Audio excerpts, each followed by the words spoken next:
How's it going, everybody? David Hedge here, House Hedge Gaming, and we are in December. It's the end of 2024, and I figured, you know what?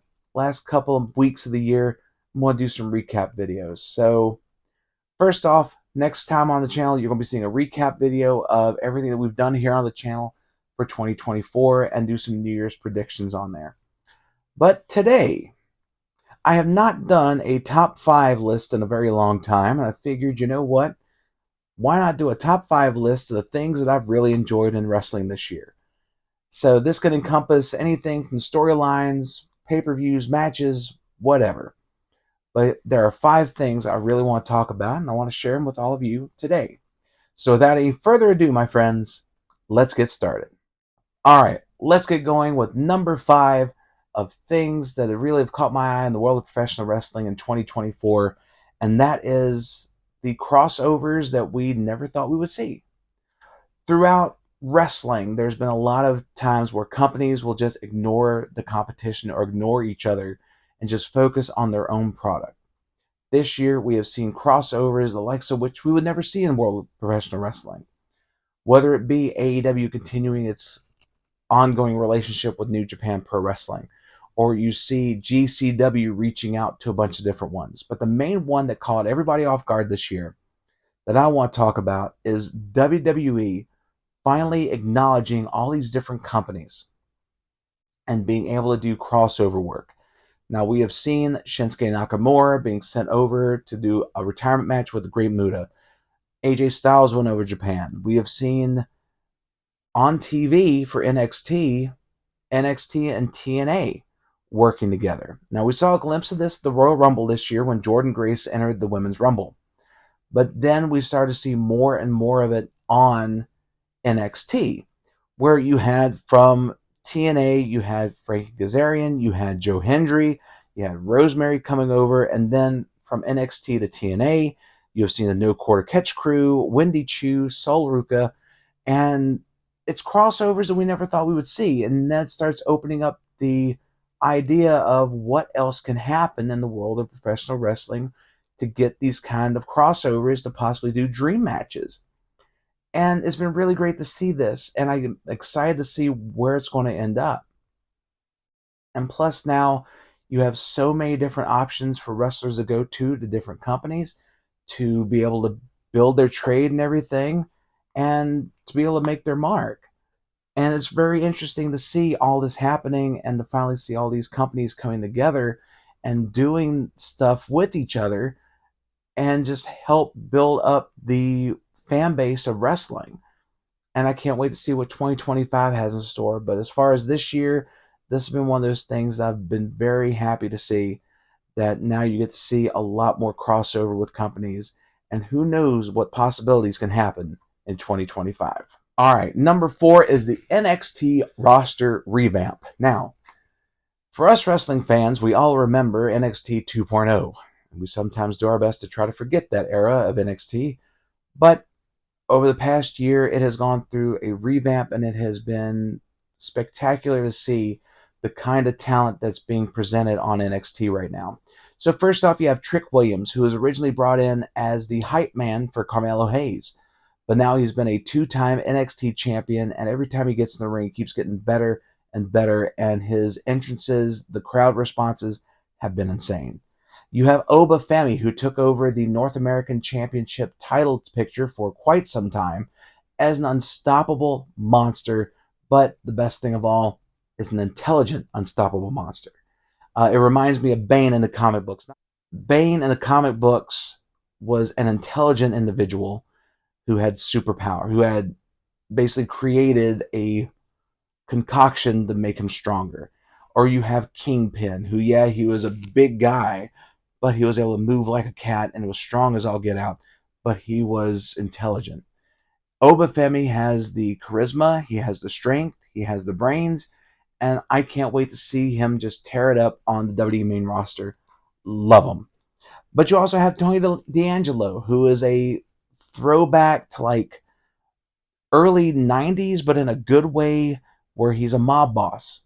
And he's the Don of NXT. And I could see him being the Don of WWE.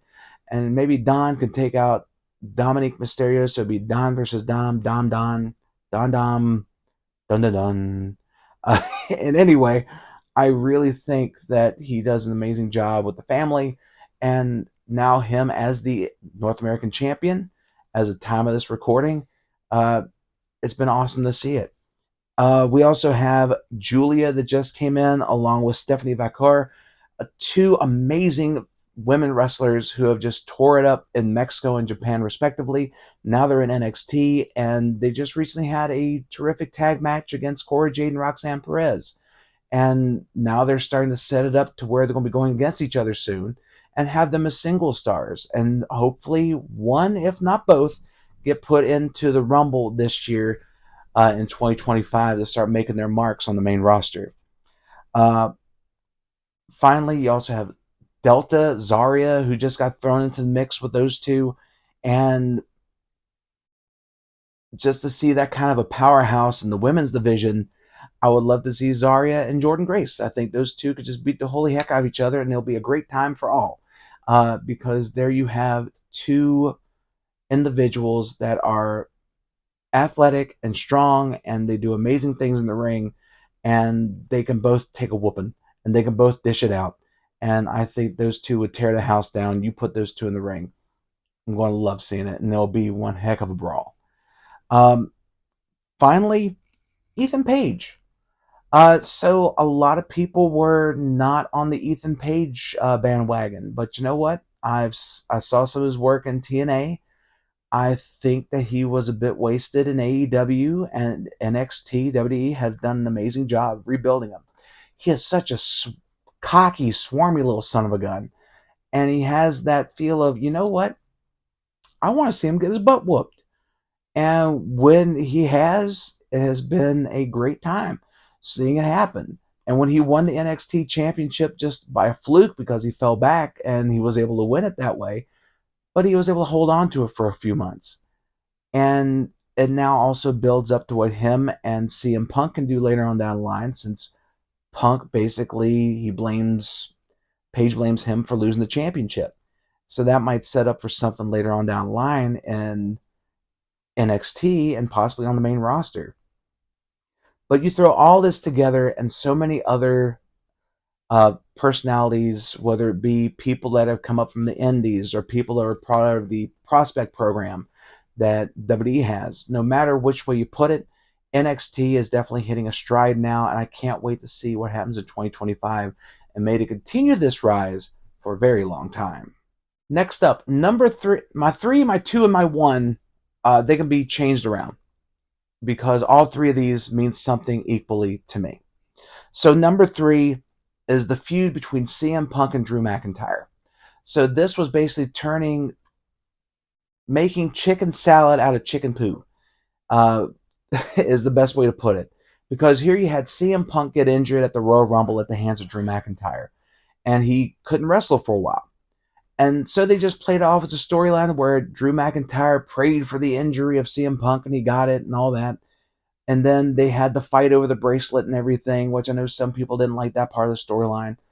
But here you had Punk and McIntyre possibly have one of the best feuds that I've seen in a long while in wrestling.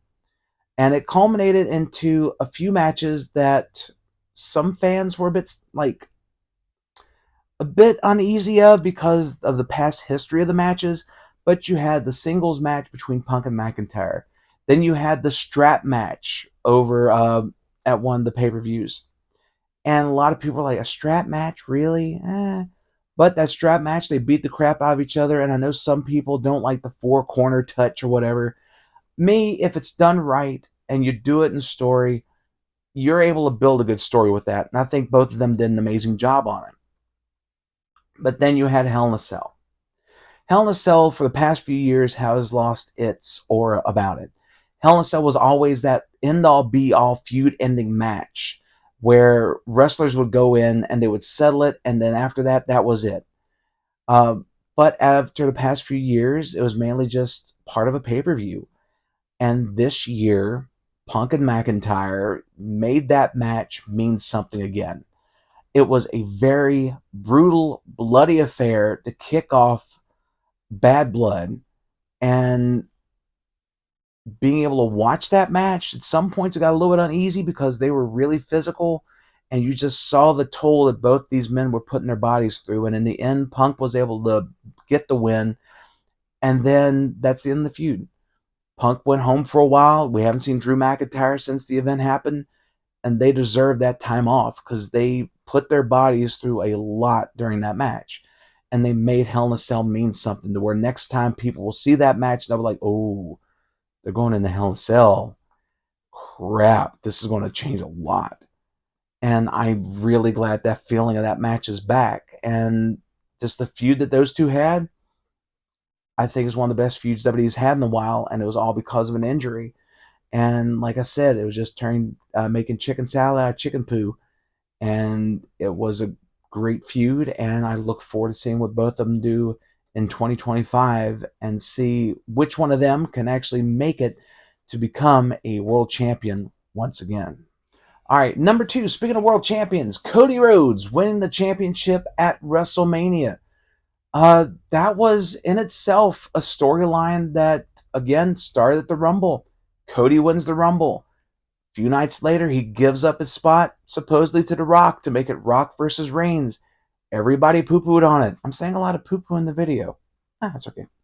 I'm not saying the other words, so I'm good. Still family friendly. But the fans were turning against the story of Rock versus Reigns, and then it ended up morphing into a 2-night culmination of a tremendous storyline that's started last year when Cody Rhodes came back at WrestleMania 38, 39, going against Reigns, losing, and then at WrestleMania 40, night one, Cody Rhodes and Seth Rollins against The Rock and Roman Reigns. They had a really great, entertaining tag match, setting up for the Bloodline Rules match for the next night. And then you had Cody and Reigns beating the holy crap out of each other. Here comes Jimmy Uso. Here comes Jey Uso. Here comes Solo Sikoa. Here comes John Cena. Here comes The Rock. Here comes Stone Cold. No, not Stone Cold, but we got The Undertaker. And that was pretty cool. We got all this. And then we had Seth Rollins try to come back even though he was injured, and he shouldn't have, but he tried. And then you had Cody Rhodes finally getting the world championship, doing something that his father couldn't do. And the crowd went bananas. And then ever since then, Cody Rhodes has been a great champion. And he has gone out there. He has had some amazing matches, some that have been okay. But I think that his title run so far has been really good. And I can't wait to see how it unfolds in 2025. But just WrestleMania 40 was a major moment, seeing the fall of Roman Reigns and then seeing him go off and like try to recoup at everything, but seeing him come back, going into a fight against the new bloodline with the OG bloodline, and then you have Cody Rhodes going up against Kevin Owens and setting all these stuff in the motion, and then possibly at WrestleMania 25 you have Cody against The Rock, maybe, or The Rock and Reigns, and then Cody sets up against somebody else. Who knows? But I think 2025 will be a good year for Cody Rhodes. And I think it's just going to be a good year for wrestling fans in general on that one because he's been a great champion, a great ambassador. And I'm going to make one prediction right now. This may sound stupid, but I've heard a few people rumbling about it, and I'm going to join in on this one. I would love to see Cody Rhodes go one-on-one with John Cena in somewhat of a passing of the torch type match. I would love to see it, and if it happens, excellent. I got one right. If it doesn't happen, well, it's not the first time I've been wrong. All right, my number one thing. And like I said, my 3, my 2, and my 1 could all be interchangeable. But number 1 means a lot to me because I was able to see this happen. And that is the retirement of Sting. This year we had the Icon finally step away from the ring after many years of competition and after being in AEW when people thought he would never be able to wrestle again. He had a great career in AEW. He honestly had, in my mind, one of the best runs a legend could have to end his career. He went undefeated. He was part of a winning tag team with Darby Allin where they won the tag team championships, and then they went into AEW Revolution as the tag team champions against probably one of the best tag teams of modern time, the Young Bucks. And the match was insane. It had everything. It had table spots. It had glass spots. It had Darby doing the dangest dive I've ever seen somebody do off a ladder into a pane of glass that was set up on top of chairs. And it was a match full of emotion because you were expecting Sting to lose. He was that gunfighter, like he had one last shot to prove that he could have it in him. And you would think that he was going to lose, but he didn't. And the biggest thing for me is that I was there for it. Cindy and I, we were there. We were at the very top of the Greensboro Coliseum, and we watched all this unfold throughout the night. The pay per view itself was a blast. It had so much going for it, and it was a lot of fun. But then you got to the Sting match, and they did the recap video of everything that Sting has been through. And then you go into the match itself, and you feel that atmosphere, and you feel that energy from the crowd chanting for Sting and pulling for him to see if he could make it through one more time. And when he got the win, that was an emotional time because here's somebody that I watched wrestle for the longest time growing up. And I got to see all the matches that he did against the likes of Nikita Koloff when he did the Russian chain match. There was actually a match that he did in Roanoke as a house show. It was him and Koloff, Falls Count Anywhere street fight, and it was a blast to watch that because the pin happened right below where my dad and I were watching. The matches he did against Mick Foley, Cactus Jack were ahead of their time, just them beating the holy crap out of each other. You didn't really see that all that often on TV for WCW, and Sting and Cactus Jack did that. And then you had his matches with Vader. You had his classics with Ric Flair. You had everything that happened with the Crow Sting when NWO came along. Then you can go to his AEW, or not AEW, I'm talking about AEW now. You'd go to his TNA run where he wrestled against the likes of Abyss. And yes, last rites match, I know, horrible match, but the storyline with him and Abyss, I enjoyed it because he got to see an interaction between Sting and James Mitchell, which James Mitchell is one of my favorite managers of all time. I put him in the Mount Rushmore with him, Bobby Heenan, Jim Cornette, even though I know Jim Cornette's views are definitely not the best this day and age, but as a manager, still one of the best. But James Mitchell, Bobby Heenan, Jim Cornette, James J. Dillon. That's my Mount Rushmore 4. If I wanted to add a fifth, Gary Hart. Gary Hart, a great manager. All five of them, terrific. In my mind, my Mount Rushmore, top 4 plus 1. But then you go into the Joker Sting and TNA, which was fun to watch. But then he went to WWE. He did a little bit there, then he got injured, and we thought we would never see him again. But AEW gave him the run that I think that he deserved to go out on top. And he deserved, and I think it was like one of the best things that AEW has done. I know they get criticized for a lot of things that they do, but as far as the way they handle Sting and the way they handle a lot of their legends in general, they do a really good job with it. But Sting was truly the best version of that, being able to just have him be in these fun, chaotic matches where he dove off the top of whatever and just seeing him go like, whee, just jump off. He didn't care. He just had fun. And just to see all this culminate in Greensboro in front of a sold out Greensboro Coliseum and have people chanting for him and everything, it was just something else to experience. And that's my number one memory from this year for wrestling is this: I got to be there for Sting's retirement, and it was such a blast. And I know he will never see this video, but I'm going to say this anyway. To Sting, thank you for everything you did in the world of professional wrestling. You created a lot of memories for a lot of wrestling fans over the years, and you did that for me, and I got to make a lot of those memories with my dad. When Fall Brawl happened in Roanoke, Virginia, one of the big matches that they advertised was the triangle match between Vader, the Guardian Angel, Big Boss Man, Bubba Rogers, and Sting. And Sting, we got to see you go against Vader as part of the triangle match, and it was a blast to see that. And I thank you for everything you did in wrestling, and may you now get rest or relaxation, because, whew, You dang sure earned it, my friend. Well, there you have it. That is the top 5 things in wrestling that I really enjoyed and that made a mark on me in 2024. And I know there's a plethora of others. And let me know in the comments below what your favorite memories from 2024 in the world of wrestling is. I love to talk to you about it in the comments. But thank you so much for checking out this video. If you like it, please like, share, comment, and subscribe. And let everyone know that House Hedge Gaming is here for all of your gaming and wrestling and pop culture needs. So until next time, everyone, stay safe and take care, my friends.